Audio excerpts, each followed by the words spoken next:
this interface with obviously not administrator access, but they can still use this interface and search here. And if that's fine with everyone, it's okay. But discover, but any enhancements, changes here, the thinking is this will be for the librarian or library staff. And discover, changes, edits, access. The concept is that the developers, the managers in Follett are thinking students and teachers here. So I clicked on discover, and there are multiple ways that you can have students get to discover. When I'm here at discover, the address at the top is probably the easiest address to share with students, to have as favorites, bookmarks, links for students to get to discover, or teachers to get to discover, or they can add this link to a website, web page, anywhere within the school. And it always ends with about, but the address up here always ends with 5 digits. So everyone has a 5-digit number for their discover, and that would be the best option. If I come back to here, to Destiny back office, you have an address here that would bring everybody to the to your catalog. If you use the right address, they come into here, they see this. As an administrator, what you can do is access levels, and guest. Everyone is a guest until they log in. You have the option to say use Destiny Discover by default. So if that was turned on in your Destiny guest access level, anyone that goes to the back office view, this classic view, will automatically be taken to Discover. And then you can say they cannot exit. And then you can make different changes or different adjustments for any of the other access levels you may have. Now, this is a demo site, and obviously you will see a lot of different terminology and a lot of different ideas that several of us play with and add into here. So if you have questions, always ask. So now we're going to come back to catalog, go back to discover. And one other way to get your students and teachers to come here to the discover page is while you're logged in as an administrator, I'm going to come up here to the 3 lines in the upper left. This is the menu option. A lot of people refer to it as the hamburger menu because it's 3 lines. It's 2 buns and a burger. And when I'm up here with administrator rights, I see widgets. Widgets are here. This allows you to embed a link or a graphic in any website, web page, blog, anything else that you might be or have access to, or anyone that can adjust or edit a school web page. We'll scroll down for one that might be easier seen. So you can choose any one of these 4, and there's just different colors, but all 4 will be the same. I'm sorry, all different colors are the same 4, but just different shades of color in here. If I take the code for this graphic, this widget, and I put the code over in a web page, then this will display. And if a student or teacher, anyone clicks on this, it takes them directly to your Discover homepage. Or these 3 other ones with different sizes. If they click just on the this part up here on the button anywhere, it takes them to Discover. Or if they type in a search, so they could be on a blog, your school page, a library page, class page, any other page that might have this, and they could type their search term here. When they hit enter, it will take them to Discover and show them the search results right there. So this comes in handy, and you can put as many as you want anywhere. You can mix them up. Bottom line is, if you start with one, and I want to choose this one, you can come over here in the blue, click here, and When you click here, it's hard to see the code, but all the text code is highlighted. I would copy this and then go paste it in a web page where I can edit that page, and then this will be displayed. You cannot break anything by trying any of this, so we always recommend experimenting. If you do not have access to being able to adjust or edit, then hopefully you will have someone that can add these widgets to other sites, websites, because the hardest part that almost every librarian goes through is trying to get the teacher and the student to access the catalog. And you have to make it easy for them to have a shortcut, a favorite, bookmark, a link someplace to get them here to the Discover homepage. All right, so what we're looking at on the home, I'm sorry, I'm jumping way too fast. The other part of the discussion is there is a new app out. It is called Destiny Discover app. So if you have an Android or an Apple mobile device, phone or tablet, if you go to the stores respectively, search for Destiny Discover, you will see the new app and you can download that app. That app, once installed, you'll need to search for and find the school, your library name, choose it and log in. And when you are logged in, or when students or teachers are logged in, they will be able to search the catalog. They will be able to read ebooks with the app, audio books they can listen to. They will be able to download the ebooks and read the ebooks offline. Eventually, sometime this school year, they will be able to download the audiobooks, Follett audiobooks, download them and read and listen to them offline when there's no connection. So we recommend that everyone get that app. You do need to be on version 18 of Destiny to access or to use the newest app.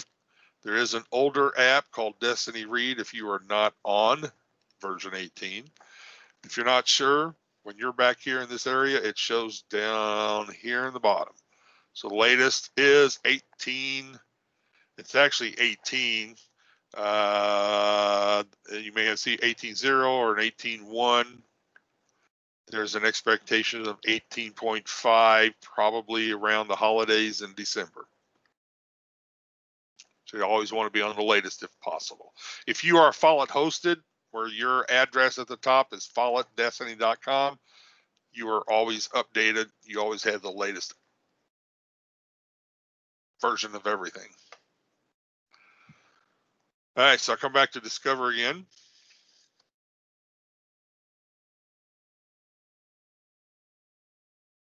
And what I should show you is this will be what you will see when you first open up the app. So when you open the app, you'll have this option. You have to, or the students need to know the school or the library name that you have in Destiny. So if I come back to mine, my library name is ZDD, and we do this because it's a demo site. So if I change nothing and I look for ZDD to start with, all of our demo sites that we have show up. And then the more I type, the more it gets narrowed down. If I typed in just the word library, I'm getting way too many hits all over the place. I can change a location. And we have each state, territories, and then we have others listed here as other countries. And if I typed in library, still again, way too many hits. So hopefully your site name in Destiny is unique enough for students to be able to search for and find. If not, you can edit the library name, the site name, and destiny to make it easier for students to find it. If you need help on that, email us, ask us later on, and we'll tell you how to make that change. But once the student finds, let me see what this brings up. So if I just type in some of this, I see different ones. So hopefully yours will show up as it should. And as mentioned, if it does not, let us know. We can assist. But this is what you and the students, teachers will see when you open up the app, and this is how to find it. And when you do find your school, you would choose it and go, and then it will ask you for a login, and then you will be into the app on the mobile devices. All right, now Discover homepage. What you're seeing is a lot of things that are added here, and we have everything turned on, and a lot of us kind of play around and change stuff, and we're going to do that here today. At the top, we have a place where you can add notes. You can turn this on and off, all of this, and not see any of it. You can use one or the other or both, and we have both turned on. So you can type in notes, text, and this doesn't look right because somebody doesn't have it set up correctly, and so we will adjust to make this better. And then learning links over here, these are links that you can provide your students. You can type in direct links, or in some cases here, what is showing up is OneSearch databases. So there is an option in the OneSearch setup back here in Destiny back office to say include the OneSearch databases that you are using as links in the learning links. A lot of people didn't like this. I probably would not have it here because there's no real reason for your OneSearch databases here, but you have options and choices. There's a Lightbox. If you subscribe to Lightbox, to the Lightbox books, there's over 1,000 Lightbox books in the subscription that we are offering. You can add a link here, and you can see all of the Lightbox in your subscription. All right, so I'm going to work down. These are called carousels or ribbons. So there's an ebook carousel, newly added, recently added books, interactive ebooks, Lightbox ebooks. Here's Joe's favorites. We'll get into that. So there is a new option here where you can add in and create your own carousel, your own ribbon for any reason that you want. And you can add any item within your library, within your catalog, to the carousel. Popular titles, which is based on circulations. Topics. For anyone used to visual search and the other interface, this is about the same thing. Basically, it is the same thing. You can now adjust topics. Up until about a year ago, the topics were set in stone. You could not change them. You would either have an elementary set of topics or you could have a middle high school set of topics. Now, and I'll show you in a little bit, you can pick and choose to use elementary or high school or both, and you can edit any of them that we have pre-made for you. You can add anything you want. You can delete anything you want. So you have total control over how the topics looks and the graphics that you use.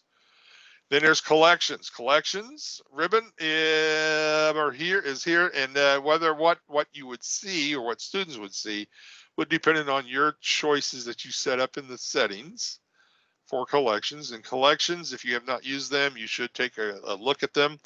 It's the same concept as resource lists are over in the back office.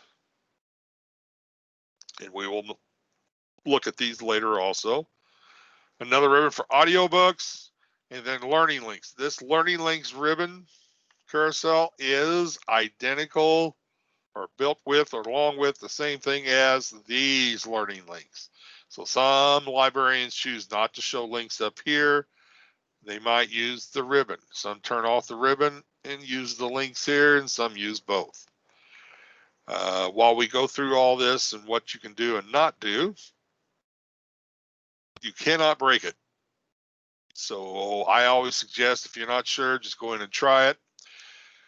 Every time I make changes, you'll see me And you'll have to do the same. If I make changes on how all this is to display while I'm logged in as me, I will need to leave Discover.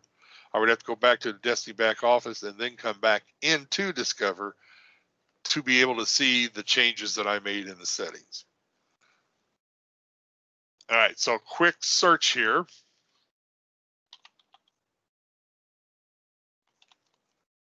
If I type in dinosaur, that's my search term. Over here on the right, before the search, there are search options. I can change, instead of a keyword search, I can be more specific and choose any of these,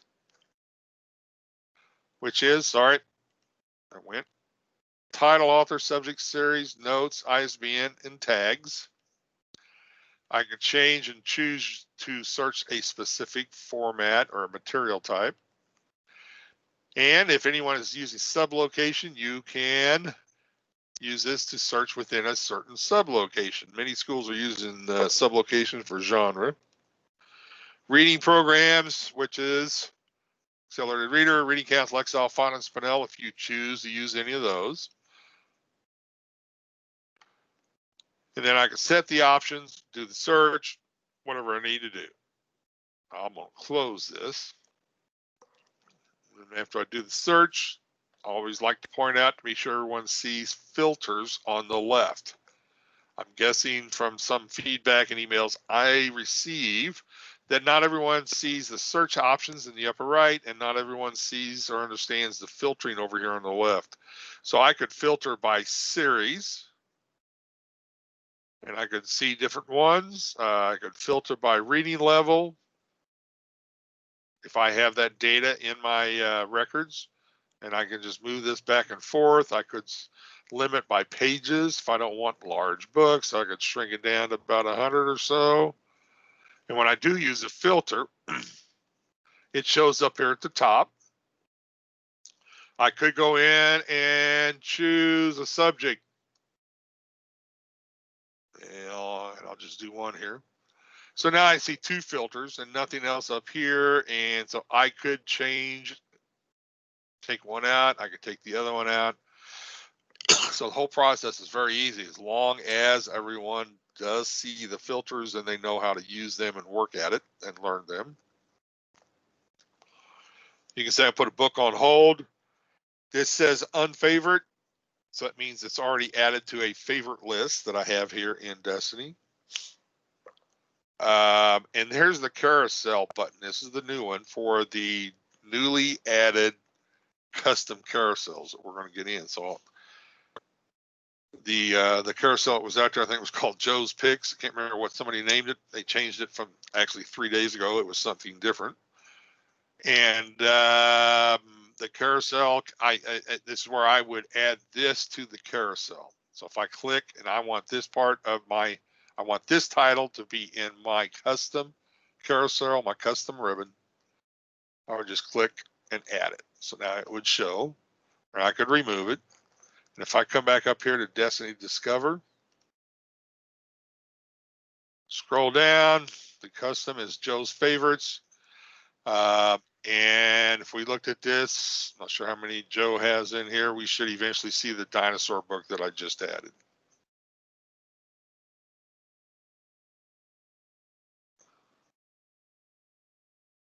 All right, so what I really want to do is we can spend a lot of time going through a lot of details here and we'll be back and forth. What I want to do is get up here to the admin. This is the setup. So if you're logged in with administrator access rights, you come up here, you'll see all these other options like profile, checkouts. That's what books you would have out, or if students were seeing this section right here, but they have out their holds, finds, their history, favorites. But administrators, you want to go into admin. You have these options showing. You always go to reports first is where we default to. The main thing for you to do is to come down here to display options. And the first one out of 4 is what you want to do is go into featured content. So that's actually the third one out of the 4. Be the first step in featured content. Right here is column A and there's column B. This is the announcement that you could barely read out there on the home page.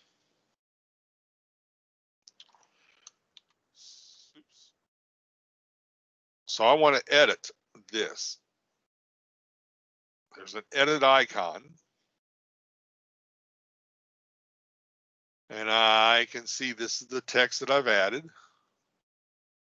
I don't like the font. Then I'll come back to this. And I don't like small. I want normal. I can make it bold, underline, italics, do different things. It's just a miniature editor to allow you to do different settings, different colors. You can add links. You can add video, images, pictures, and you can actually add video. You could, if you connect up a video, you will be, or the students could see the video showing.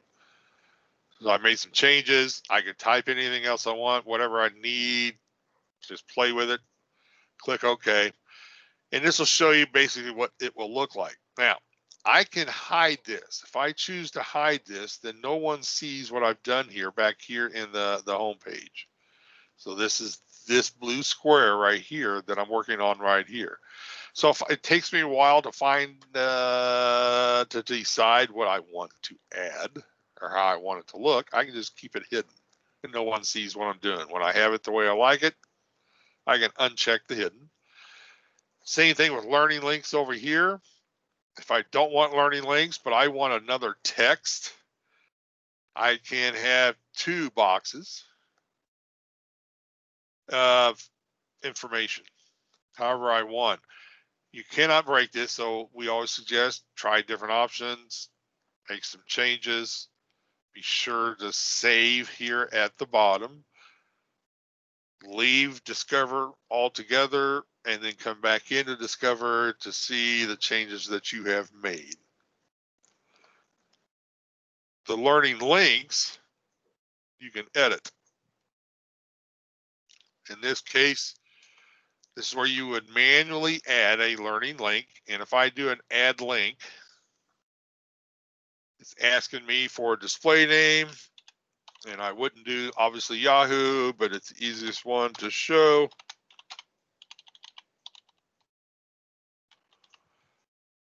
And then if I save this, it's a new link, take them out to the Yahoo website.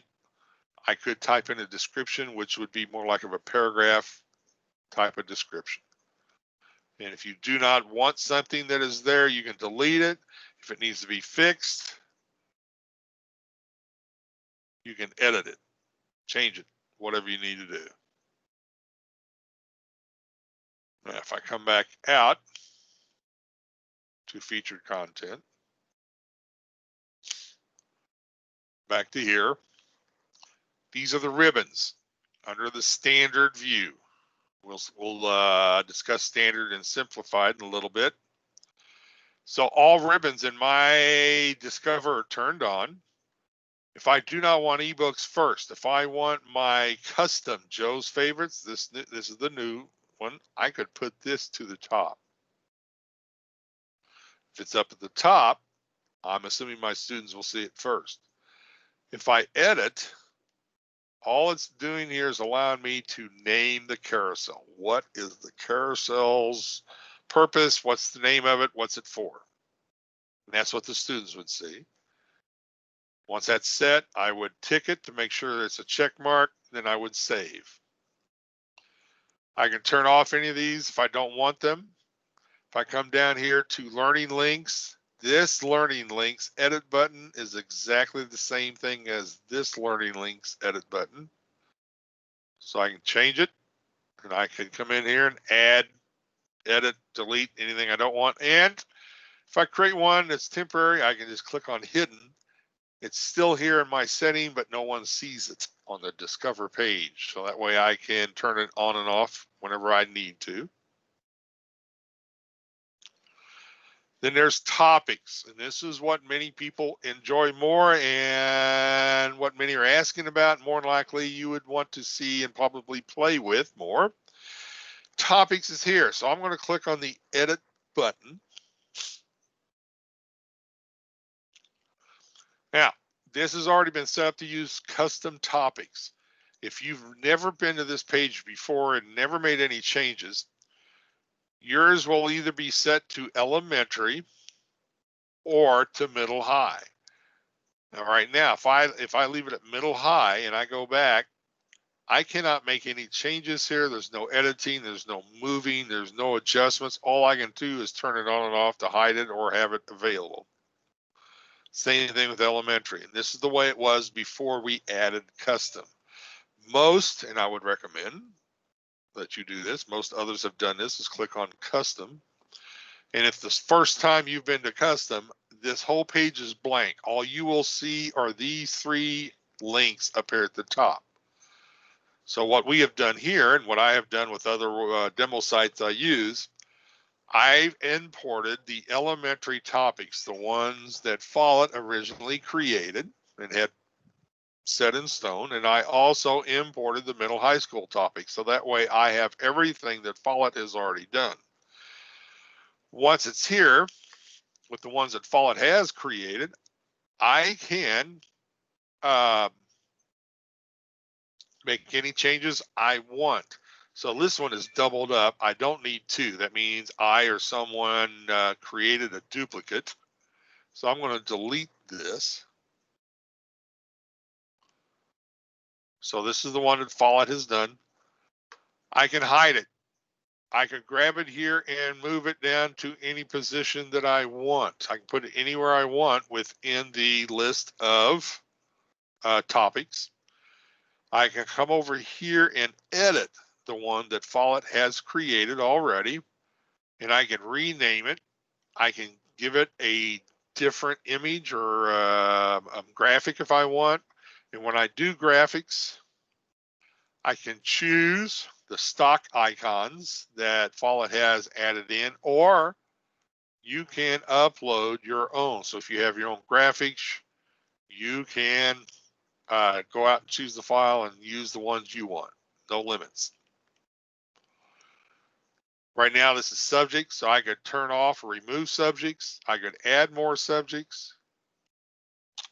Not that I would do test, but as soon as I type in something, the blue arrow shows up, displays. I could come back up here and create my own. This is add blank topic. If I go back to my normal searching ability, I could type in a topic name of dinosaur, keyword.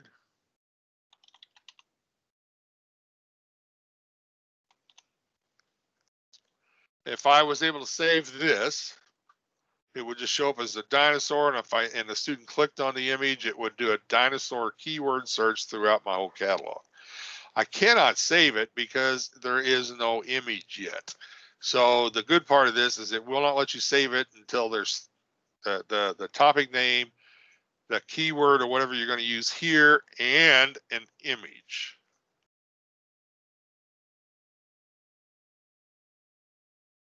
So it won't let you save it incomplete. So now I could save it. The themes that just show this can be standard or simplified. So I could basically say which ones these topics go into. And I'll get to that in a little bit. If I don't want to use keyword, I can use subjects, and this would be more specific.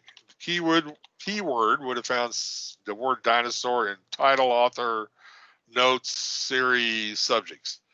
This will find the term dinosaur in subject tags only. And if you are using sublocations, you could choose to use one topic click for whatever whatever sublocation you might need to search in. So it gives you the controls. When I do a keyword, let's do this.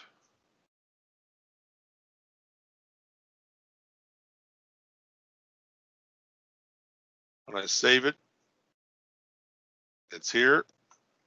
I can go back and edit. Now, if I change this to subject, you'll notice that I now have a plus, so I can add multiple.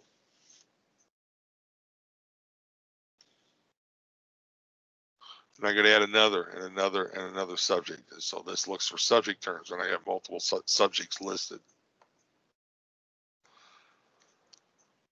The suggestion is anytime you do try a new feature like this or some of the others, is don't spend a lot of time creating a lot of topics and then go look and see what it does. The recommendation is to start with one or two, keep it simple, go see if it does what you expect it to do, and then if it does do as you want, then you can add more, create more, be more elaborate. So now in this case, I'm done with topics.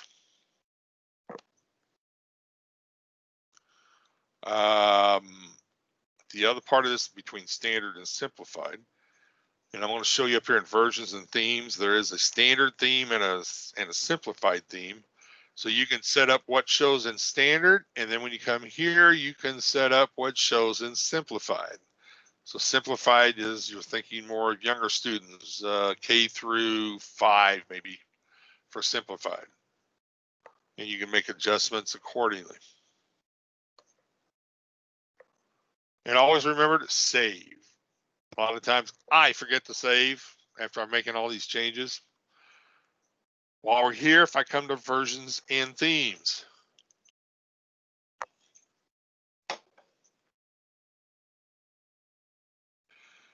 right now I am logged in as administrator, and this role, we call it a role over here in Discover, is associated with the administrator access level, and that is editable or change. You can make those changes in the back office access levels.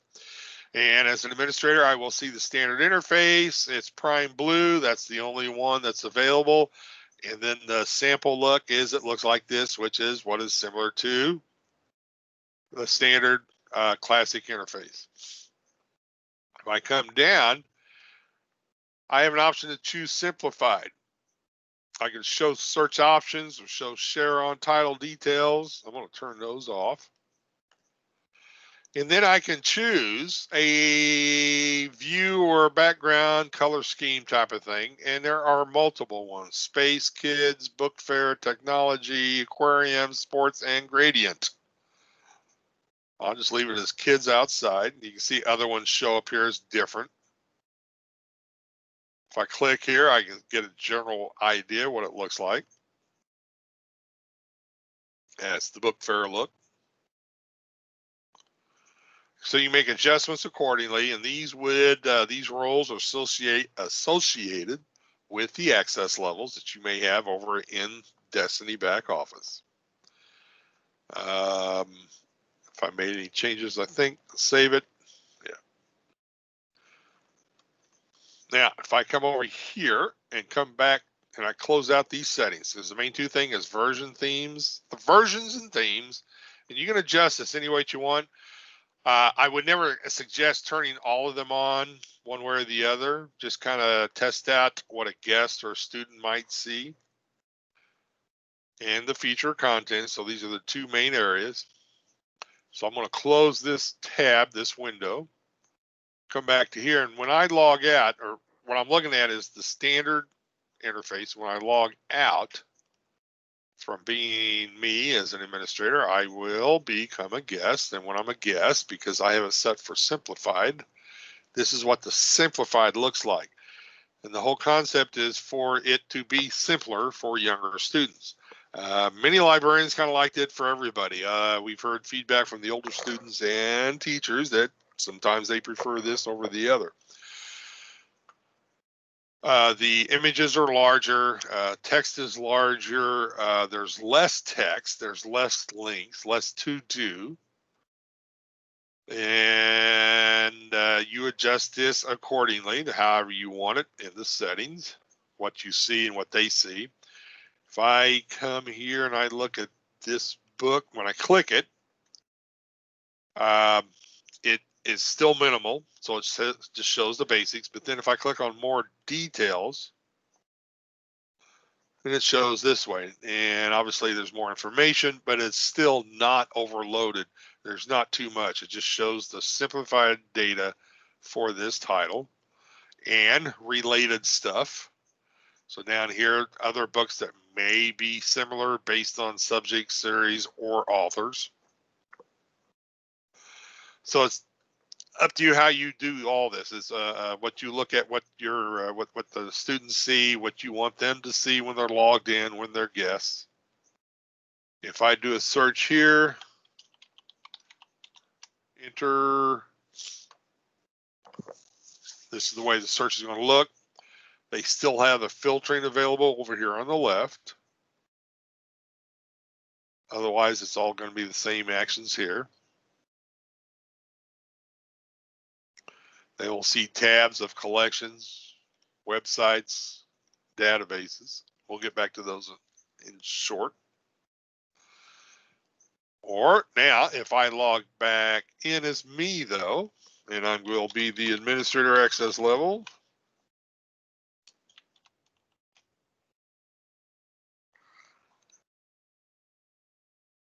then I go back to this interface because that's what I've chosen. So it's your option, your choice, how you set this up for your students, teachers to see what they see and how you want to do it. This still doesn't look very good. I got to change the background somehow next time.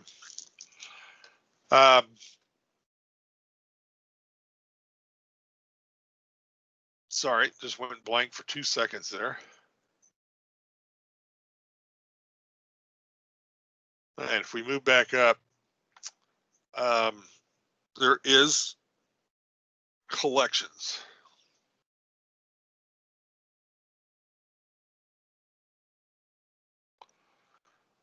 Oh, I'm sorry. Now I know why I went blank. I meant to show you this. My apologies. Need to do a search.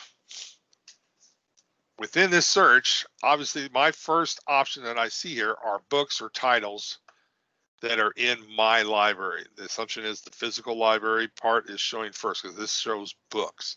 You'll also see ebooks. You may see other like DVDs. You can see other materials here, which is the way this is supposed to work. They're thinking books. Over here is collections. So collections that we're going to go to in a little bit. These are resources, and because I'm logged in as an administrator and I have the option turned on to see all collections worldwide, I'm going to get a long list of hits. So these collections are items, websites, pages, anything else created by other people that use Discover collections and share them publicly to everyone. The default setting is that you, the administrator, would be the only one seeing collections from around the world. Students and teachers normally would not to begin with. Websites. If you subscribe to WebPath Express from us, and hopefully you do, because most people that have this very like it very well. So this is showing me all our vetted websites that we have added to WebPath Express with the term dinosaur in it. There's 500 or more. When it's an even number like that, I know there's more than 500 hits, which is way too many. And so obviously the students and teachers would need to learn how to narrow down by different filters over here on the left.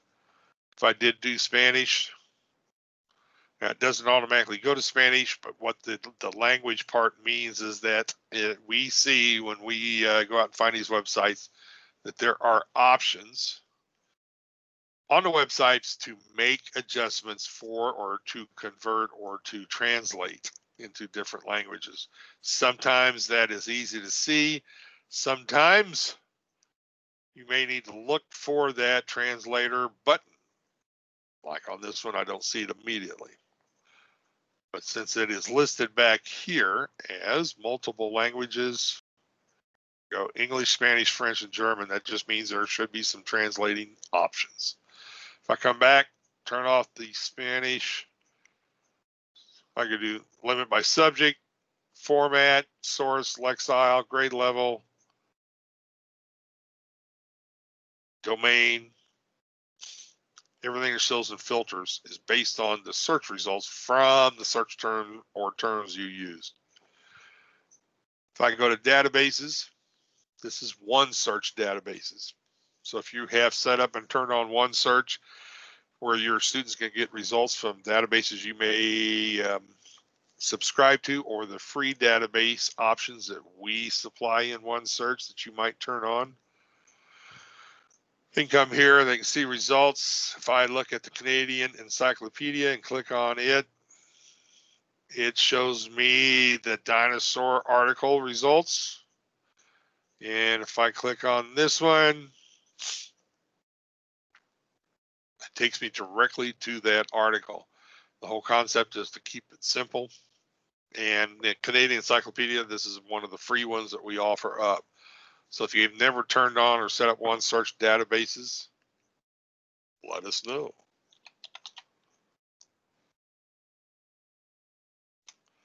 And the last one is Open Educational Resources, OER.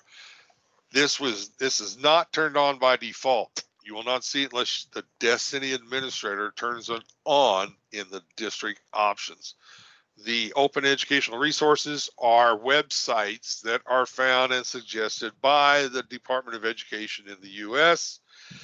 And the intention is for, let's say, educators. These are all fine for students to see. There's no harm in the students seeing them if you want them to use these as resources. It's just that the intention of when these are found, added, or chosen and added is for educators, the teachers. And Follett only passes this through. We don't control what websites or have any options there at all. But you can turn this on and off totally. And you can set in access levels who sees it. So you can set it up so that you, the administrator, librarian staff can see it and teachers can see it, but you could turn it off for guests and students. Your choice. All right, so I need to show these 5 here. And there may be times you may not see all 5 depending on the search or your settings. Now to go to collections, though, I'm going to come up here. And everyone should have collections.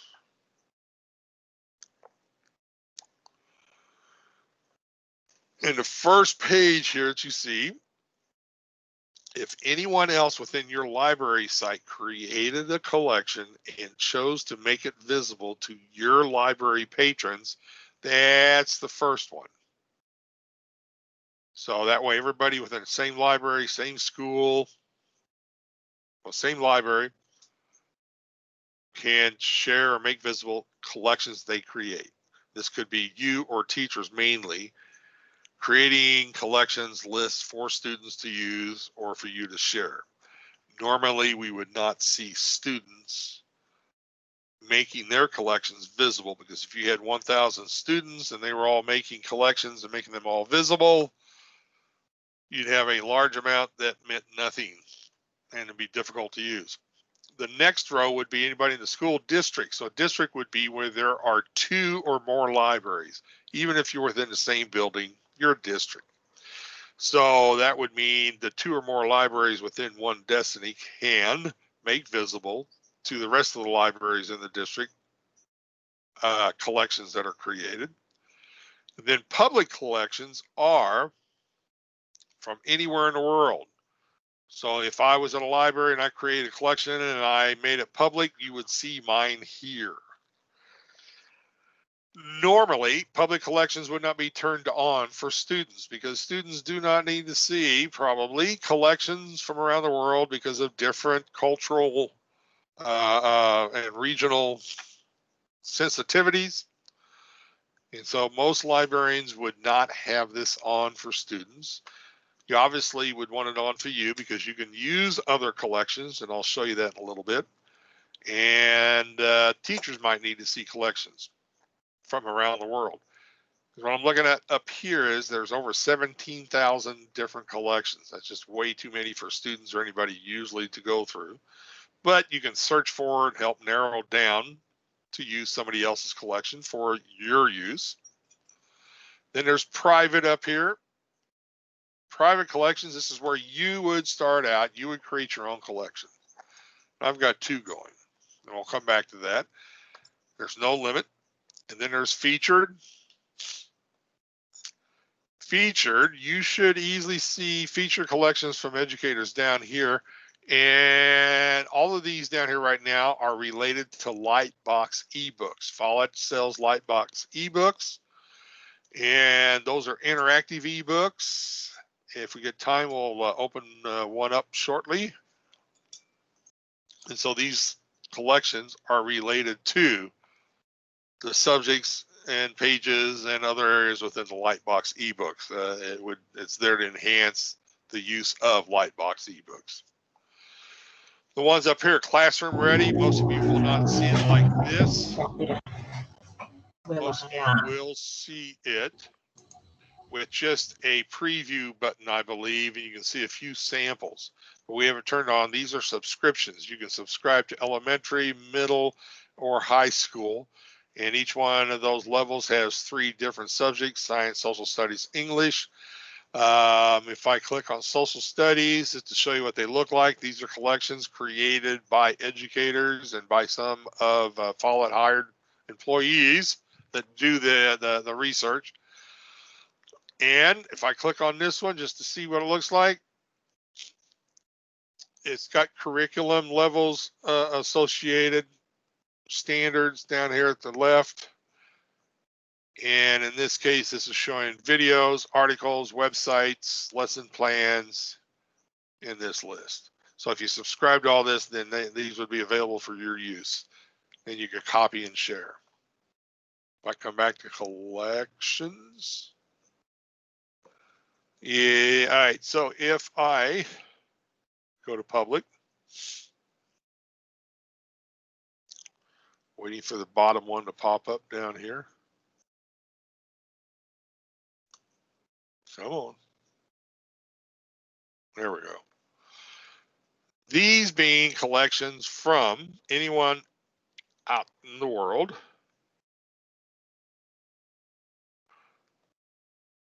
I want to try to find one that might look like, these are all books. I'm trying to find, what happens is these change.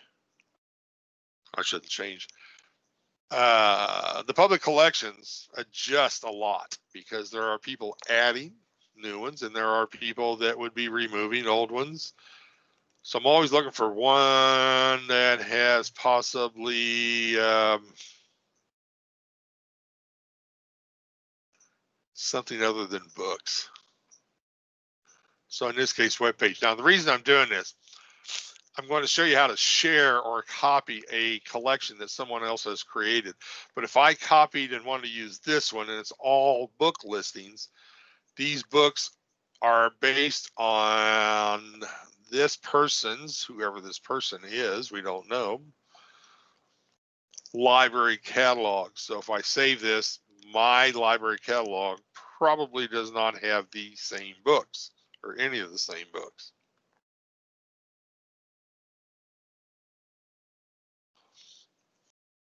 So what I might do, I'll just do one of these.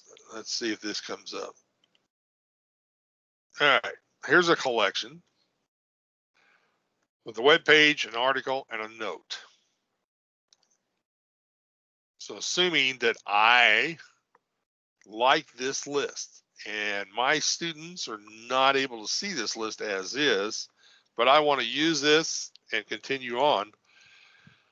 This was created by Naomi Bates. No matter where she exists, where she works, how she added this, I have the ability to come up here to the 3 dots and copy her resource or her collection list. And this is what it's here for, to share out collections, to share out the information. So if I'm an expert at a specific science area, I can create a collection that I know everything about, and then anyone else that does not know that much can come in and copy my collection for their use. So I'm going to copy this collection. When I do, it goes into the edit mode. And I can change this any way I want. I can add anything I want. I'm going to leave the term copy just so that we can see it as the copy today. It's set for private. No one will see this except for me to start with. Or I could go and make it visible to my school, my district, or to everyone around the world. Go to next. I can choose grades, subject areas, and the grades and subject areas are used mainly for filtering after a search. I do want to add a photograph or an image. So I could do a stock image from Follett or upload my own images if I have any of my own, and I can pick and choose the color. Then I save. Now, if I come back to collections and I go in here to private, you can see that I just added this one. So this is my collection now. It still exists out there for whoever created it, but now I own this part of it, and I can add and remove anything I want. I can do anything I want. I can change anything I want within this concept. So if I wanted to add to a collection, whether I started it from scratch on my own, or if I copied it, down here, I will see an orange button with a plus.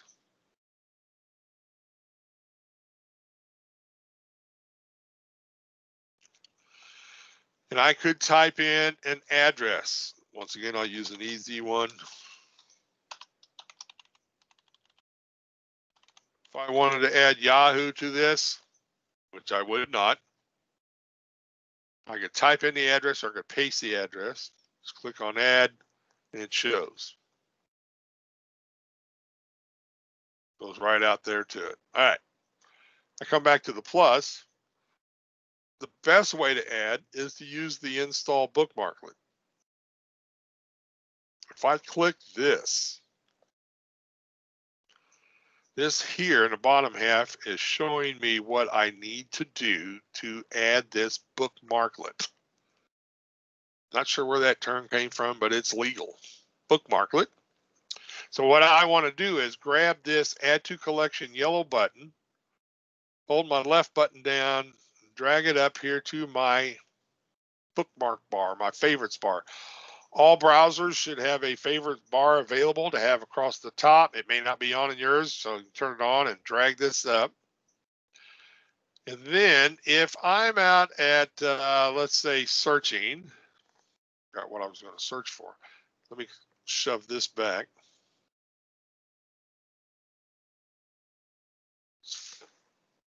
Forces and motion is what I'm working on.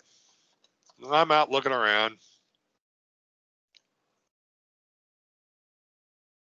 I look at this website and I'm looking there and it says, yeah, you know what? This fits what I need to have in my collection. I need this to be available for my students.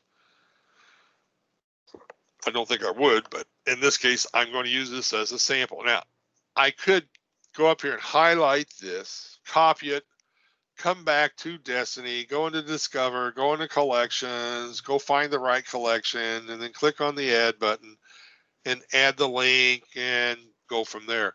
I may or may not be in Discover. I may not be in the right place.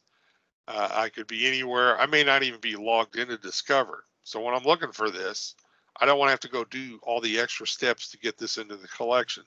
While I'm at this web page with this address showing up here, I can come up here and say I can click on add to collections. So this is the add to collections that I added from this page, the bookmarklet.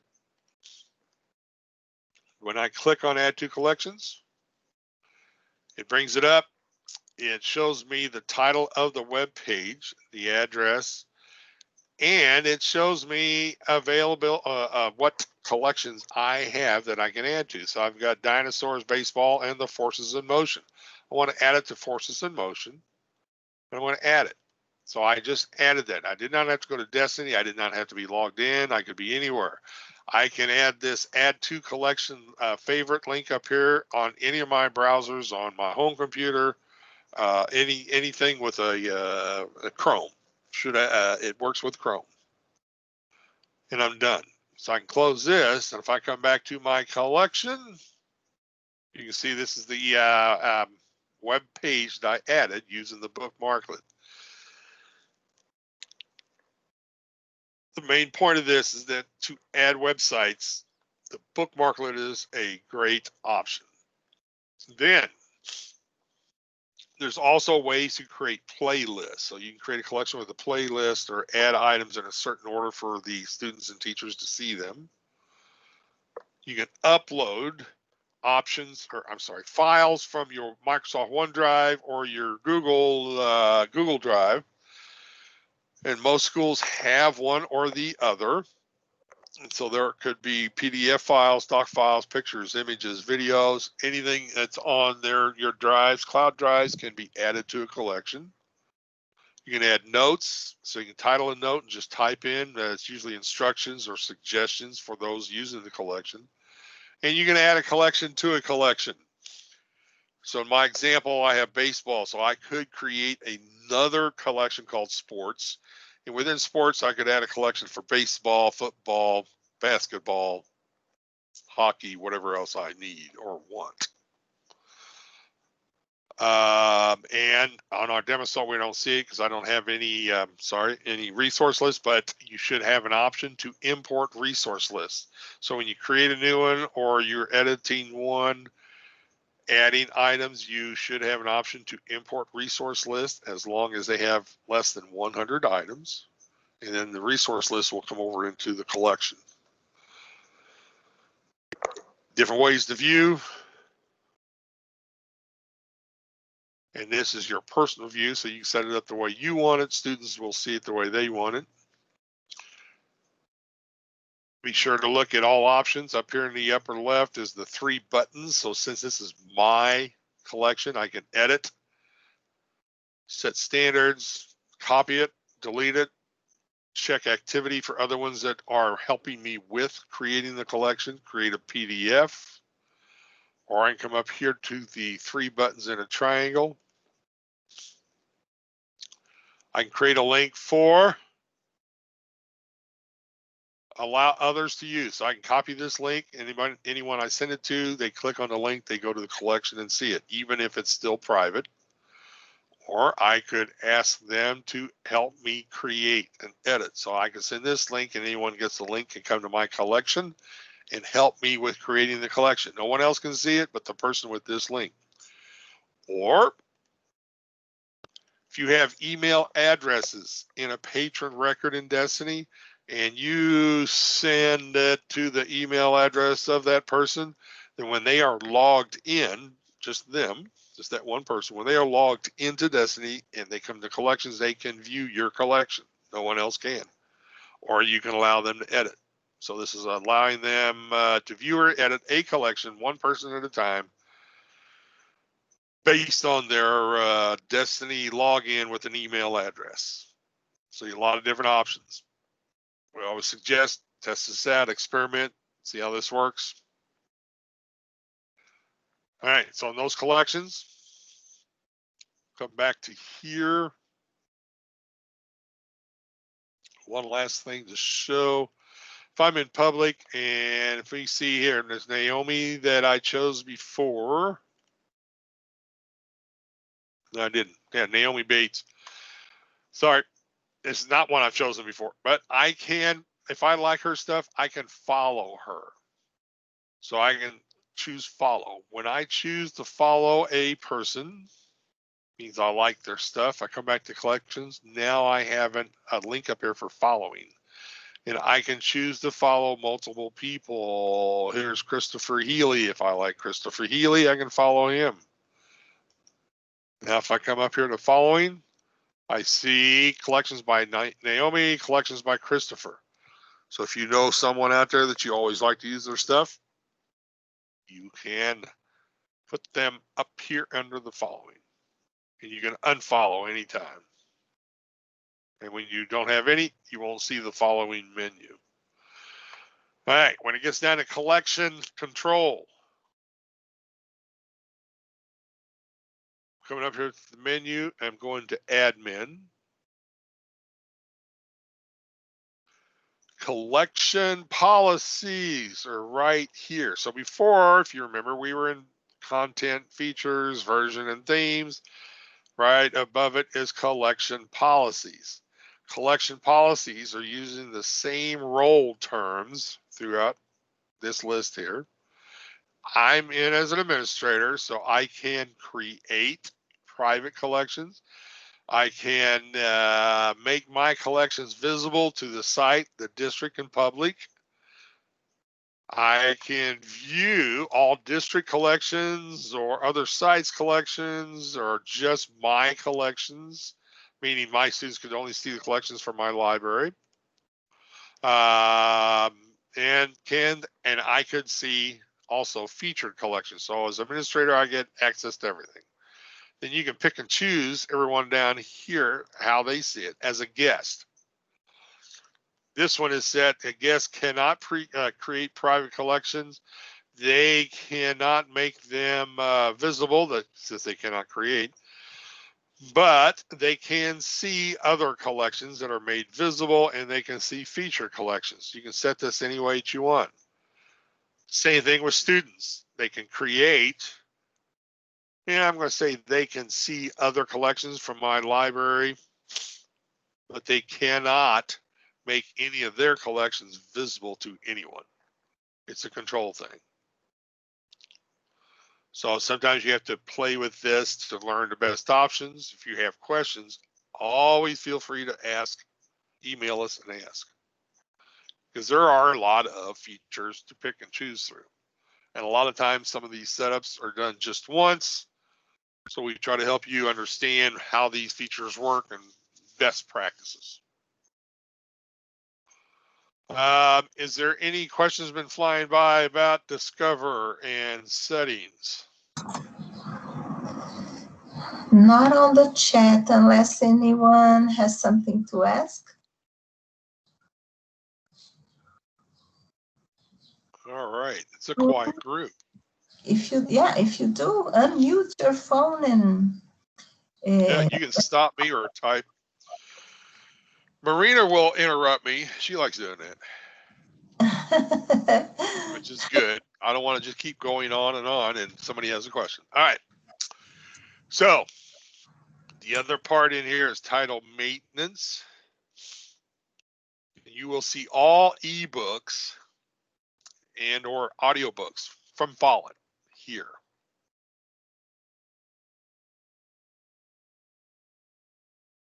And this is interesting. I should be seeing something. There we go. I was afraid they took them all.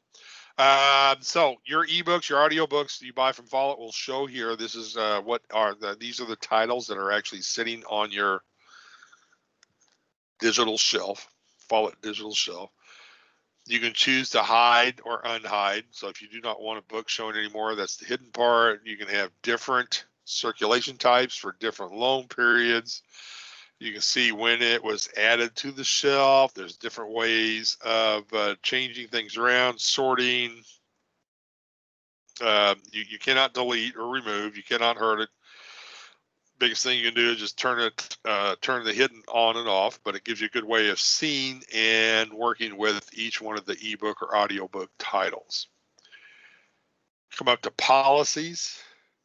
This is all Follett ebooks and audiobooks. In this case, you're seeing a long list here. Normally you would not see this much, but all the patron types that people have done in our demo site, the patron types and library policies in admin are coming through to here, and student edit.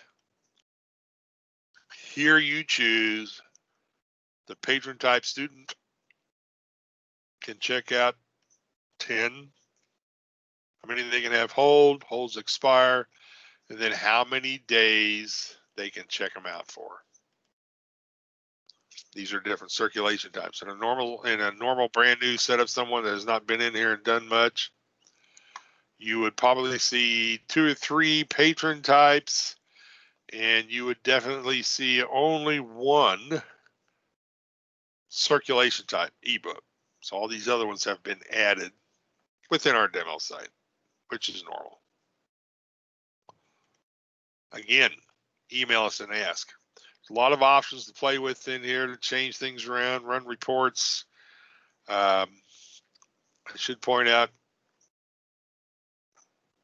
the best option for students and teachers to check out ebooks, check out audio books, whether Follett or some other vendors' ebooks, is that they have their patron record, obviously in Destiny for checking books out, but in that patron record, they would have a username and a password to log in, and they would be assigned to an appropriate access level like student or patron.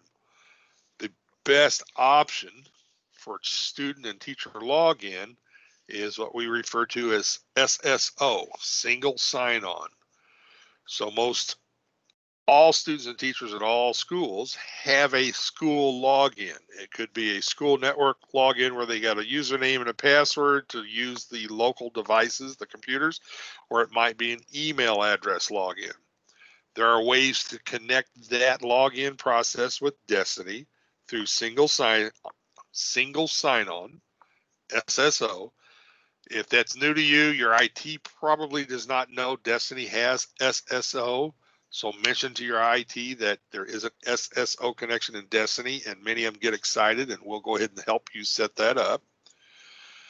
And if the student has if your patron record has the student username in the username field, and you leave the password fields blank in the patron record, then the student can log in using their school network login into Destiny. So whatever they use for the school network, they also would log into Destiny.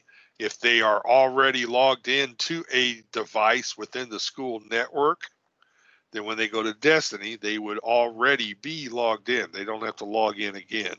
So there's a huge advantage to using SSO and allowing the students to use their regular school login process.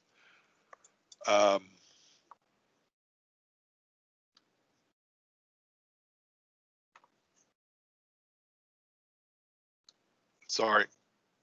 That makes it simpler for them, makes it simpler for you. It's an all automatic setup. There are ways to automatically update patron records using the student data from the student database. Ask us about that if you're not getting that done. The usernames can be added through that process in many cases. If everything I just mentioned is not possible yet, but you do have Follett ebooks, the students and teachers need to somehow have some kind of authentication, some kind of a login to access Follett ebooks. Guests cannot open up an ebook, so you need to know that there is an authority here to allow the students and teachers to open ebooks. So if I come here to access levels, and if you do not have the students with a username and password yet in their patron records, you can create what we refer to as a shared account, and you could type in any two any terms you want for username and one for a password. Many will use very simple, like book and book, or ebook, or school name, and both the username and password would be the same. This would allow anyone that wanted to open up an ebook from Follett or an audiobook from Follett that does not have a patron record login, they could use this shared account, and it would allow them to read and listen to, or read ebooks and listen to audiobooks online. They could not check them out. They could not download. If a person logged in with their patron record, they can check out an ebook and download it to read it offline, and they can check out an audiobook and eventually download it and listen to it offline. So you could do a generic login. It's kind of restricted. They can't download and check out, or they could use their own login. If they use their own login, everybody likes that better. If they log in as themselves, they have more access. They can do more. They can create their own list. They can do all kinds of different things that they could not do as a guest. All right. Closing these out. Back here to discussion. discover. And what I should also mention, that not that I want to brag about it or push it, you're not restricted to just Follett ebooks. So you can add ebooks from other vendors. You can add free ebooks. It's a matter of you cataloging the free ebooks your own way. Other vendors offer records. We work with other vendors also so that the ebooks from them will work fairly seamlessly within Destiny. And if they're logged into Destiny, it will pass through to that other vendor. So they don't have to log in again. So there's a lot of options. So if you're using other vendor ebooks and they're not working like you wish they would in Destiny, there might be a way to do that. So let us know.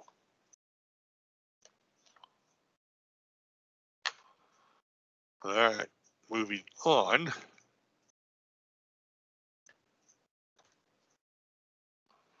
Oh, wait a minute, not moving on. Did I go too fast already again? No questions. That's what's throwing me off. I thought there might be questions by now. Yeah, no questions. Come on, everybody who wants to ask, go ahead. Even if it's in Spanish, don't be shy. You can ask the questions and I'll translate.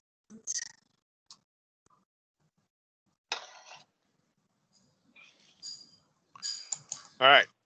Marina, ¿puedo agregar ebooks que tenga guardados en mi drive? Sí, sí. Pregunta de nuevo, por favor. Sí, si yo tengo ebooks guardados en mi drive, ¿los puedo agregar?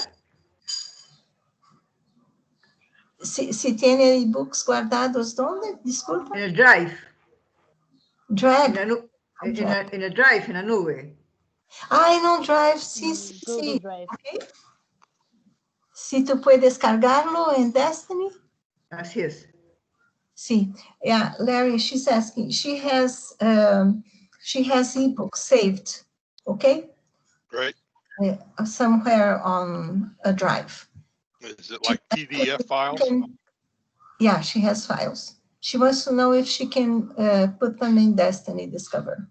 Yes, but PDF files. PDF. Si está en PDF, archivo. ¿Es Verónica que está hablando? Sí, sí, si está en PDF, sí. Y si es EPUB. Sí, sí. Si está en un archivo PDF, creo que puede bajarlo para collections también. Larry, okay, if it's a PDF file, what happens? Yep. All right. Yeah. So if it's a PDF Larry, file. In EPUBs. The what? ¿Cómo, Verónica? EPUB, espérate. A ver, te lo pongo en el... Hay el archivo EPUB. ¿Se puede agregar también? EPUB. Eso. PUB, EPUB. Hay libros que ponen en el archivo EPUB. EPU. No, EP.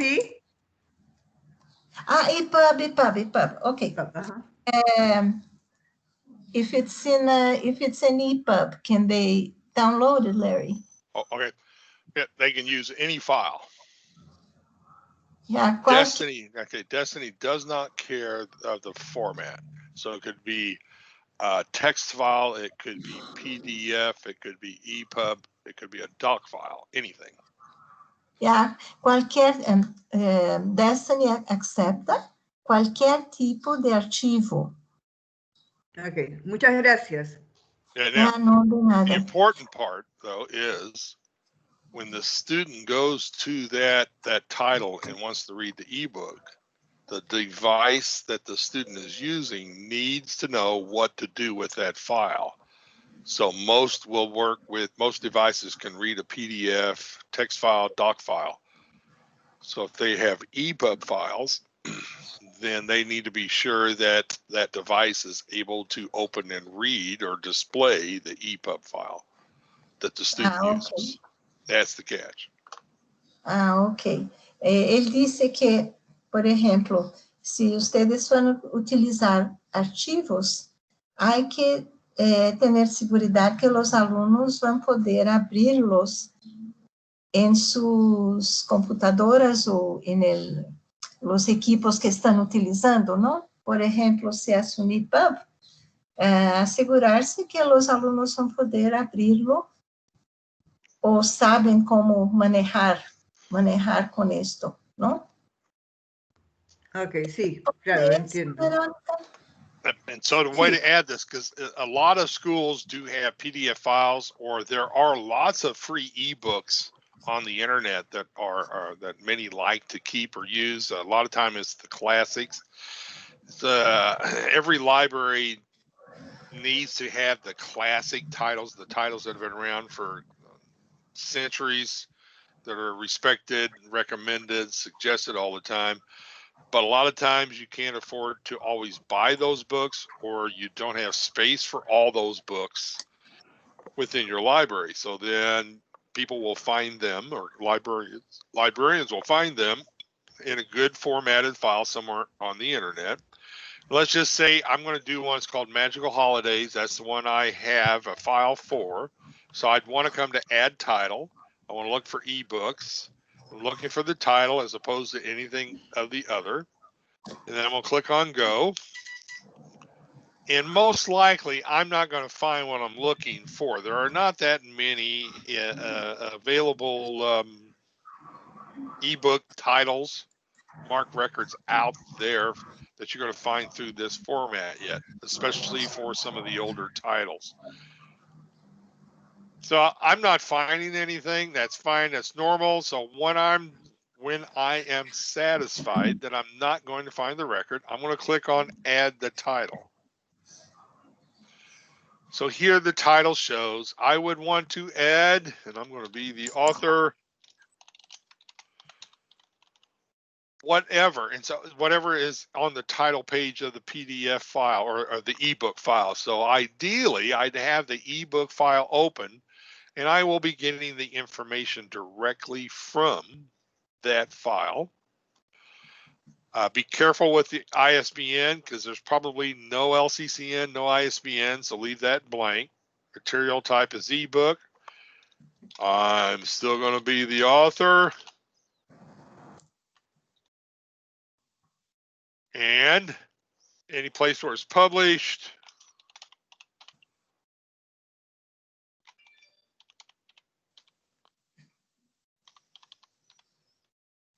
And I'll just say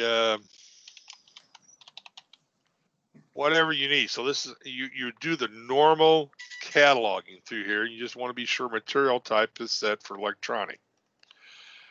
Come through here, you can add all the series and notes that you want. Add the correct subjects that you want. The last one is added entries. And this would be illustrators or anything else. Second titles, other titles. But then the last one we want to look at here is resources. So if you have the title there on your computer, you would click on Add New. And you would name it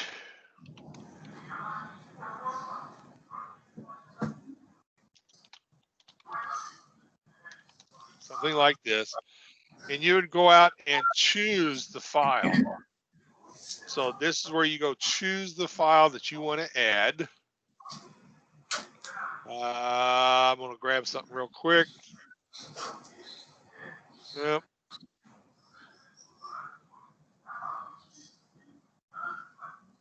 Somebody's invoice. Here's my PDF file. I could have an expiration date, and that would remove it later if I just wanted it here for temporary, but then I would save it. What it's going to do is it reminds you of copyright, and we know we're good. I say yes. And it will add this. What it did was it will add that file to the Destiny server. If the ebook is online somewhere instead of on my workstation, I could add in an address to point to the ebook online. In this case, when I save it, It double checks everything. I'm just going to save it some more. And this is what the students would see. I did not add much info, but this is the link here. So if the student clicked on this link, it's going to open up that file. So then they could see it on that device and read it. Depending on their browser, they may be able to download it. Or when they're opening it up into PDF, they could download it and save it. And as many students as you wanted could access this file all at the same time. So all you're doing is creating a good title record with a link to the file, and that file could be uploaded to Destiny. Or if I edit, just to show you how this looks, if the file existed online, don't have one in front of me, so I'm going to use this address again. Let's pretend this is a link to the file online, could be anywhere.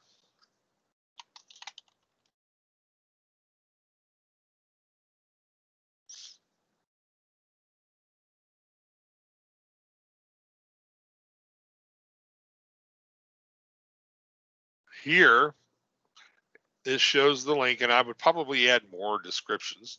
This is the file that I had on my workstation on my hard drive, and I uploaded to the Destiny server for everybody to access. Or if the file was online in a public website where everyone could access it easily, I could just create the link, and when they click on that, it would take them to that ebook online. The advantage of doing it online, if the ebook is somewhere out there, it's easier to have the link go to the ebook, because eventually you may run out of storage room if you upload very many PDFs.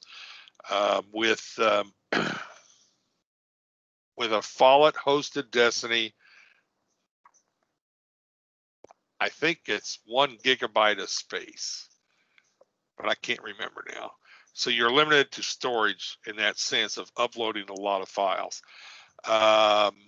If you want to do that, that's fine. You can actually pay for more storage for books like this. But the easiest is to find the ebook online and then put a link to it. And that way students can find it this way and read it. The Gutenberg project.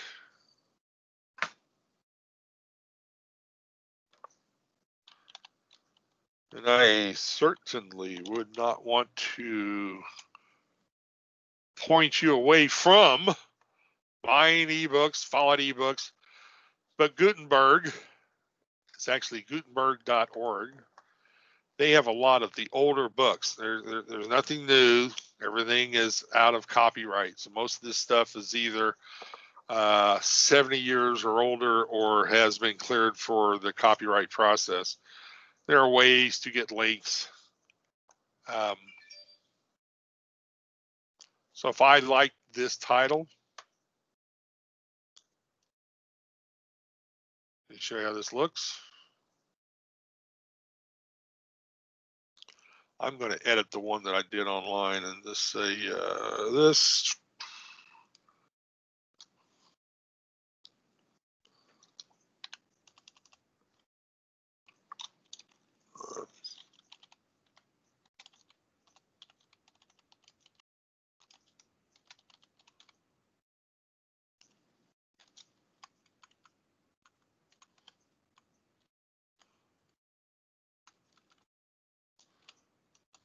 So I can do something like this. Update it, save it. So now this is what the students would see. Because I took that address from where I was. I had the address in, I put in the title, explanation, anything I want. And I could take up a lot of room here to give more explanation. The student sees this, finds this title, clicks on it, and it takes them directly to here. The advantage is the students would need to know which one of these formats they want to use. So they've got this set up nicely. Like I said, this is for the older titles, maybe the classics from way back. You're not going to find anything new or exciting or a lot of picture books, if any. So there's ways to do all this. Have detailed questions or whatever you might run into, feel free to email. Yes, there's some questions here. All right. Not on ebooks anymore. All right. There's one librarian asking if you could show an option to do an inventory, and if it's possible to add the Encyclopedia Britannica a Destiny. Yes, it is.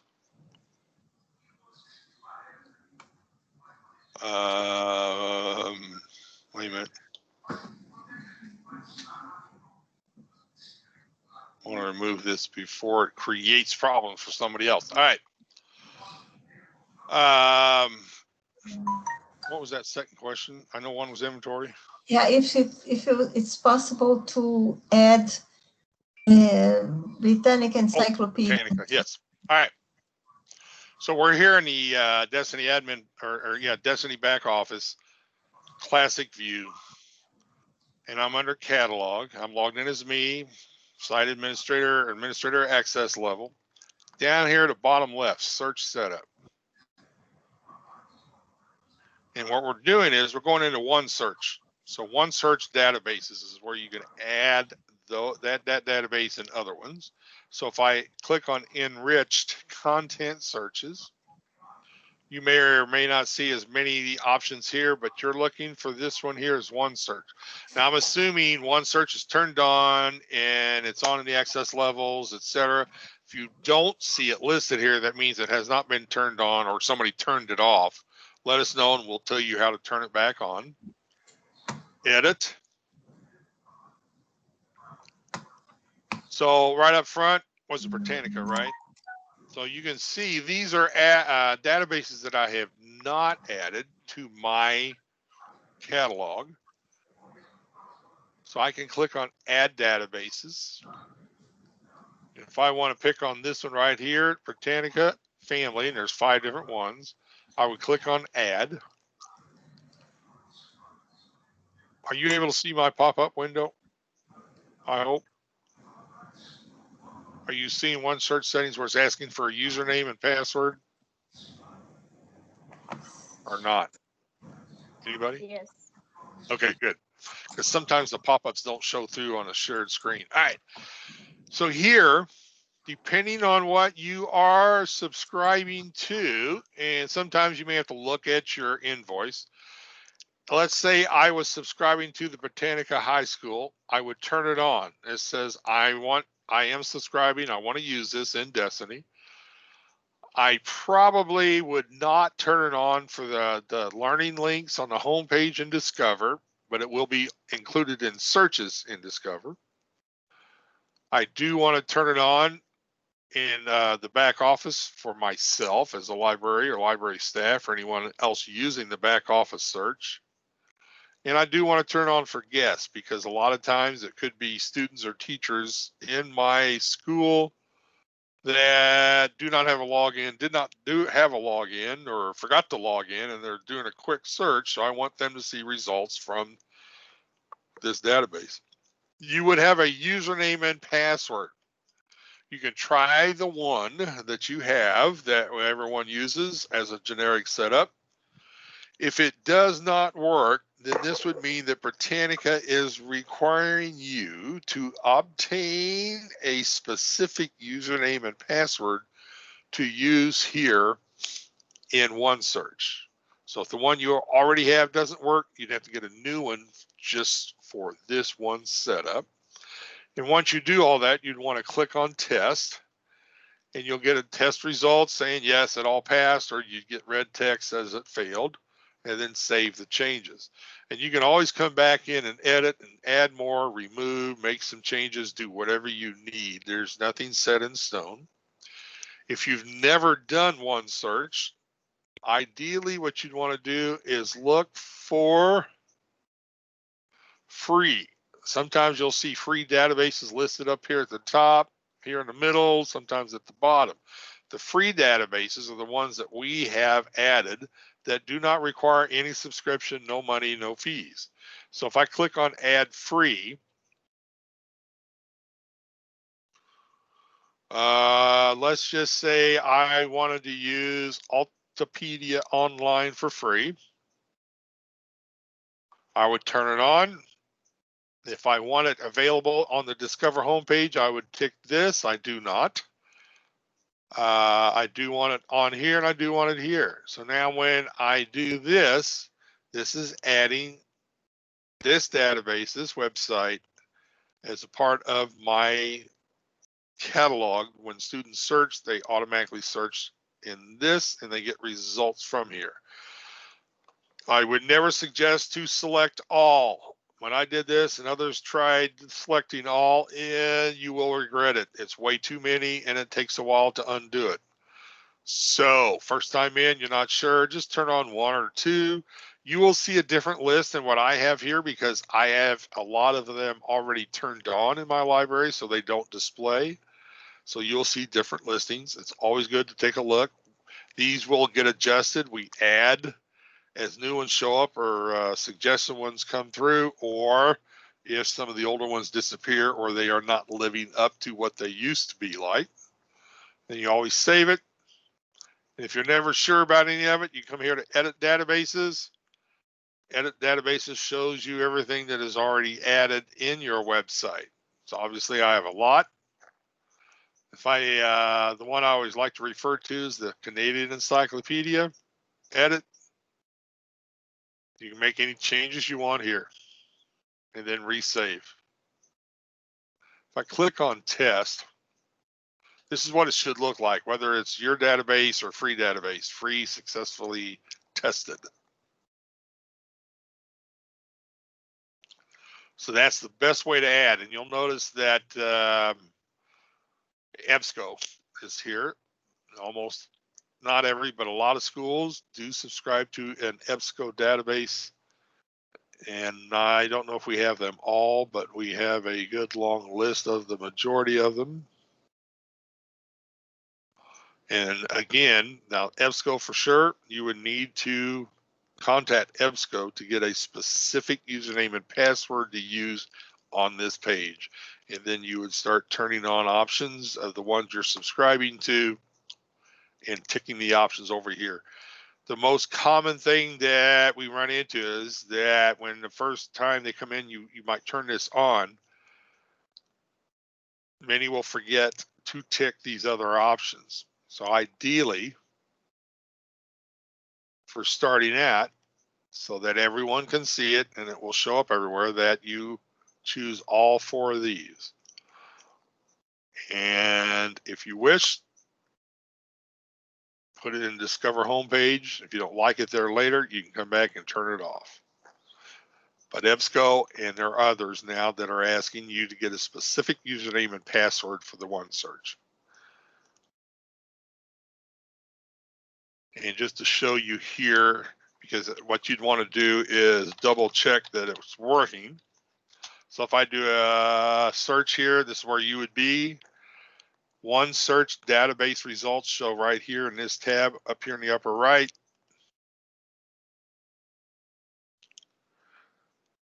And it's searching through. It'll show you results from the quickest.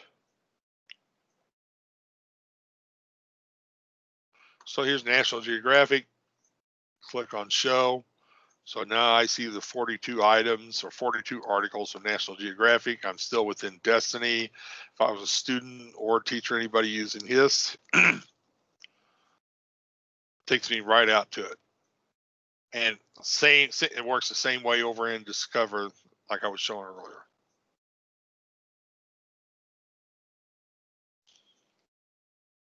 Questions on that? Search setup, enriched, edit one search. Cannot break it. If you turn on something you do not have access to, it just will not work. Won't break a thing, won't hurt a thing. You just do not want to turn on a lot or turn on all options within a long list. That's the one thing that takes a while to undo. So just experiment with one or two to start with if you have not done this. And obviously email us if you have questions. The other question that came up is an inventory. So an inventory is done for the purpose of finding out what has walked out of your library without being checked out. So everyone normally would check out books and you know where they are. So you have books on the shelf that you know they are there. You have books checked out that you know who has. But any normal library will have books that pick up legs and accidentally walk out the door. Someone may intend to have taken the book. Maybe they forgot to check it out. Maybe it's been misplaced. Don't know. So the whole idea for doing a inventory is to find out what's missing.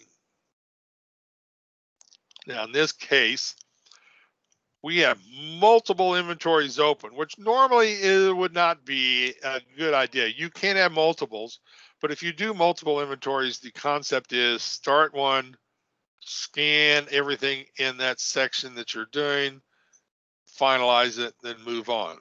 So you can have them up, but like this one, it was started back in May of 2019.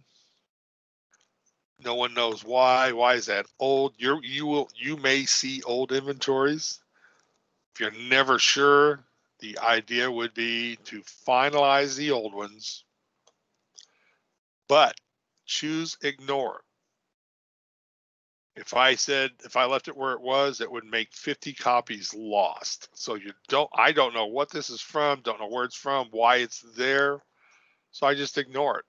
I just want to get it out of my list. I finalize it. I ignore it. Say yes. Now I could do the rest the same way because I don't know what they mean. Somebody was probably testing like this one with an odd name, means nothing. Finalize it.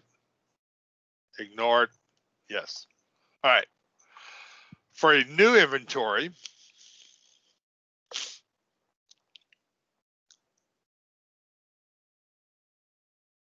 I come over here. Now, you may not see the same page. You might see a page that looks like this.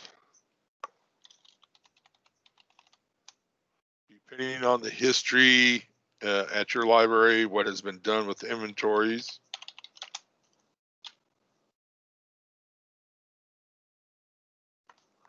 Wait a minute. Let me finalize this one. All right. If the inventory is not open, never been done, this is what you'll see. So I'm in admin inventory. Nothing's here. I could view my lost, but I want to start a new inventory. And the concept is you're going to scan everything in the library so you can find out what's missing. So when I start new, I'm just going to call it a full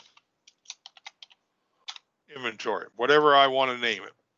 When I say full, that means my intentions are to scan every item in the library before I finalize the inventory. You do have the ability to do a limited or partial inventory. So if your reference section, you heard that your reference or thought your reference section was missing copies, you could do REF to REF, and then you could just go scan the reference section and find out what's missing. But I'm going with the concept that I'm doing a full inventory due to the whole library. And it does not matter if you do the whole library in 3 days, 1 week, or you could take the whole school year. Many schools, many libraries have done this where today they could start an inventory, full inventory, and their intention is to scan everything before the end of the school year in June. They would schedule to scan a certain section of the library on a weekly basis.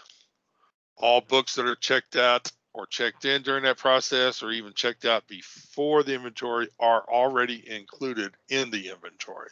Because they're checked out, we know where they are. We scan them. What we don't know is what's not checked out and what's not on the shelf. So, full inventory, no call numbers, no circulation type split, no sublocations. I leave the date set for today's date. I click OK. I say yes. And now I'm into the inventory. So without looking at anything, what I would want to do is start scanning books on the shelf right here in this field. So when I would start scanning books, I either have a portable scanner so I can just pull the book out a little bit and scan the barcode, put it back in, and I want to find the efficient way to physically pull and scan and slide it back in. If you don't have a portable scanner, many will take the corded barcode scanner that you use to check out books and connect it to a laptop. Maybe put that laptop on a cart. If you have Wi-Fi, connect it to the Wi-Fi. You pull this screen up and you start scanning with the regular scanner through the laptop into Destiny here. That seems to be the easiest, cheapest way of going, but there's portable scanners. There's different ways of doing it. Every one you scan or every barcode you scan, you will see the title come up in a list here. If it does not find the barcode that you scan, you'll get an extra beep and say it didn't find it. There are ways to set up check shelf orders, so that way if you run across a book that is out of place within the call numbers, it will announce that and let you know. The more I scan, the more I see listed. And right now, if you'll notice over here is my complete, it's 0.15% complete. That means that there are already books accounted for. Those books would be either already checked out to students or staff or teachers, or they are books or copies that have already been marked as lost. If I click here, I can see that 0.15% is 9 accounted for. Out of those 9, 4 are lost. So that means 5 are checked out. I already know who has them checked out, so they're accounted for. I have already decided at one time before today that 4 are lost, and so they're accounted for even though they're lost. There's 5,982 copies in my library. Since 9 are accounted for, I have 5,973 to scan. And every time I scan, the accounted for number will go down, and the unaccounted number goes down. The accounted for number goes up. And you get different reports to keep track of where you're at. Anytime you want, you can click on See Details. This will show me the 4 lost copies. We won't get into details here, but if you accidentally mark a lot of copies lost when they are not lost, you can reset loss per date. You can also delete books that have been lost after a certain date. This is one thing many libraries forget to do. Sometimes I'll be working with someone and they'll have lost books from 5 years ago. The thinking is once a book has been lost for 3 months, 6 months, definitely 1 year, is to delete all the books lost on or before a certain date. You don't want a bunch of titles in your catalog for books that are not on the shelf that the students will never find. So deleting them is a good option. If I come back,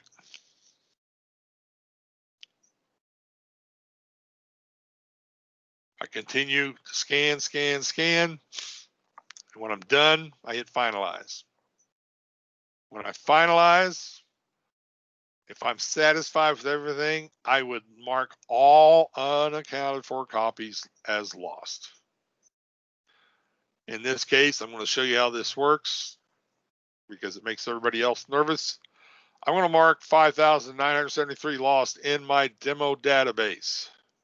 So I say yes.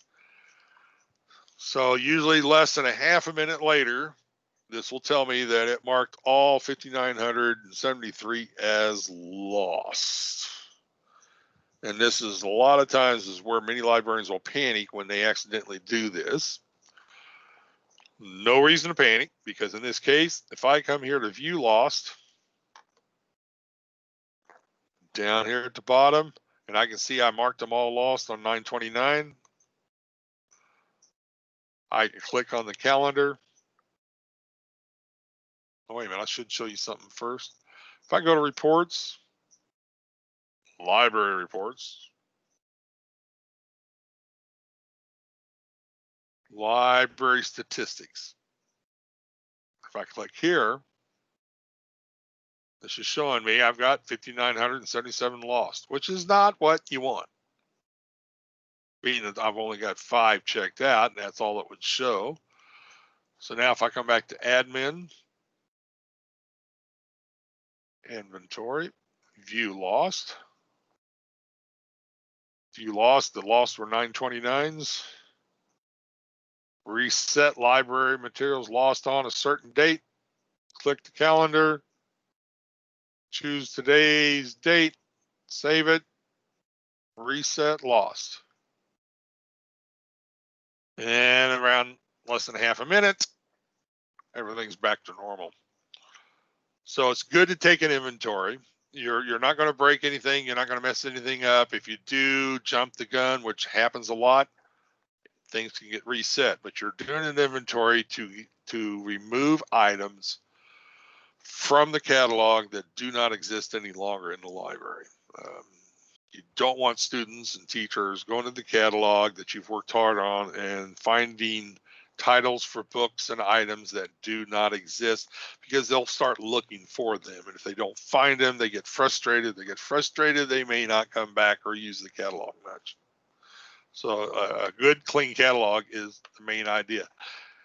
The suggestion from everybody is to do an inventory once a year. So that's why some will start an inventory beginning of the school year and spend all year scanning everything and then finalize at the end. Others will wait to the last week of the school year and then start an inventory, closing the library for 3-4 days and scan everything as much as possible, as quickly as possible. All right. Getting down to the last 5-6 minutes. Questions? Yes, one of the librarians is asking about the checkout feature. How to know which are the main books that students have checked out. You mean an individual student or all books? Yep, she didn't say. Let me see here.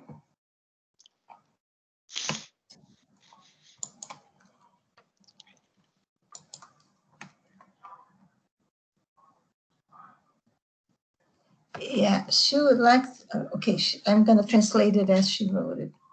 She's asking to explain the option of checkout to fulfill, to learn the sequence of titles that are most read by students in general. Oh, statistics. Statistics. Yeah, Yeah. She's asking for the report on that. All right. Because all right.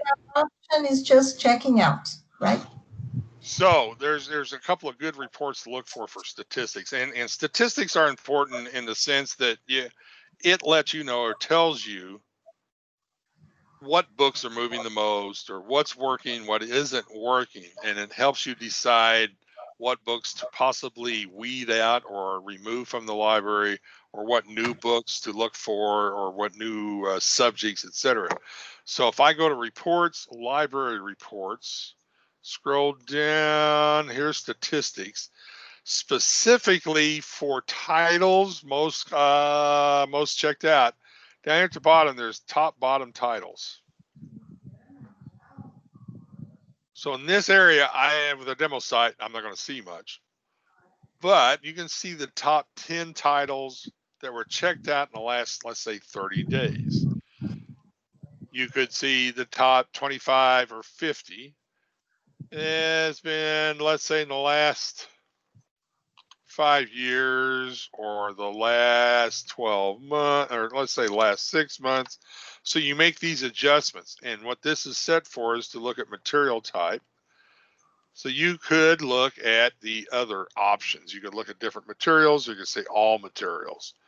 Call number spread, so you can within, if it's a book, I could say I want to see FIC to FIC, or 200s to 300s. And then you can limit by reading levels. So this will let you know with the most checked out books based on your settings here. The other best report to look at for a lot of this is, if I come here to reports, library reports, scroll down, statistics. This is the one that I recommend. This is the one that everybody probably should look at least once a month. If you do not have a blue link, if your blue link is black text, that means it is restricted for use during the day. The Destiny administrator can uncheck that option and make it available all day, which would be just fine. So if I click here, the advantage of this, it shows you everything broken down by the call number. So we're seeing Dewey numbers. So if you're using the Dewey, which most do, you will see how many copies on the right over here that you have in each 100 Dewey breakdown. And if I wanted, I could come in to the 500s and I could see it broken down by 510s. And if I wanted to, I could see the 590s broken down by 590, 91, 92. So this tells me a lot. I can click on any of these blue links to get more details. Which books are they? How much have they circulated individually? Call numbers, where are they? Everything. And then I can easily come back out and I would see my prefixes. And this is usually where people do not like what they see. Many schools will have made in the past typos in their prefixes. So you can see F, FIC, FIC period, FCI. We'll see typos here. You'll see a lot of other things or misspellings. You'll see where there were old ones that are not used anymore. So if you need to clean them up, we can kind of give you some hints and to show you what to do and not to do. The whole concept of call numbers obviously is it's an address for the item. So when the student or teacher finds it in your catalog, they can go find the item without having to guess where it is or having to ask you. So if you have mistakes here anywhere that you do not understand, you know, your students and teachers do not understand. So this helps to see, though, how much everything circulates, total number of copies over here on the right, total circulations per year, or I'm sorry, total overall since Destiny started. If I click on it, I get a lot more details.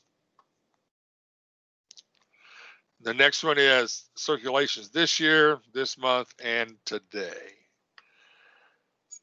There's also an age based on publication and value based on the price in the copy record. All right, it is 12 noon. Is that the right time that we're stopping? I just went blank again. Yes, I don't think there's any more questions. So if you do have them, don't hesitate to send me an email, ask, and we can help you as much as possible. Larry, thank you very much. We appreciate your time with us. And You're welcome. thank everyone who participated. And for everyone to know, we had 26 of you with us. So it was a good number. And I'm sure you have lots of questions. So we'll wait to hear from you too. And we'll see you next time. Send your suggestions, send your comments. We'll be happy to improve whatever we're doing on our online services. Okay? Bye-bye, everyone. Right. Have a great Thank day. you. Thank you, Marina. Mary. Bye-bye. Thank you very much. Thank you. Thank you. Thank you so much. Thank you, Larry. Thank you, Marina. You are Thank- welcome. Bye. Bye-bye. Thank you, Larry, Marina. Bye. Bye. Mhm.